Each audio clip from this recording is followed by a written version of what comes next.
ఐదేళ్లలో 9 సార్లు విద్యుత్ ఛార్జీలు పెంచిన వైసీపీకి కరెంటు ఛార్జీల పేరెత్తే అర్హతే లేదని మంత్రి సవిత మండిపడ్డారు.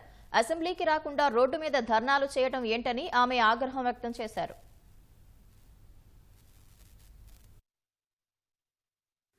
మరొక్కసారి తుక్లా కనిపించుకున్నారు జగన్మోహన్ రెడ్డి గారు.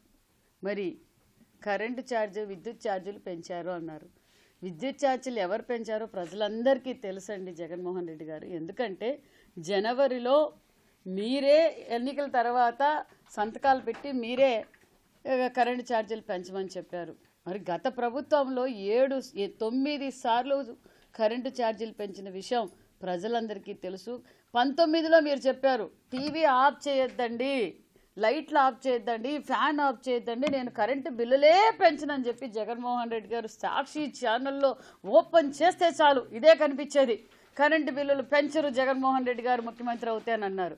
9 సార్లు కరెంటు ఛార్జీలు పెంచారు. మరి జగన్మోహన్ రెడ్డి గారు ఇవన్నీ మర్చిపోయి ఇప్పుడు అర్జెంటుగా జనాల మీద ప్రేమ వచ్చేసి మరి ఈరోజు 17,000 కోట్ల విద్యుత్తు ఛార్జీలు భారం పడిందంటే జగన్మోహన్ రెడ్డి గారు కాదా? ఈరోజు ఏ డిపార్ట్మెంట్ చూసినా ఈరోజు ఆంధ్రప్రదేశ్పై ఉన్న అప్పులు జగన్మోహన్ రెడ్డి గారు చేసిన అప్పులు కాదా?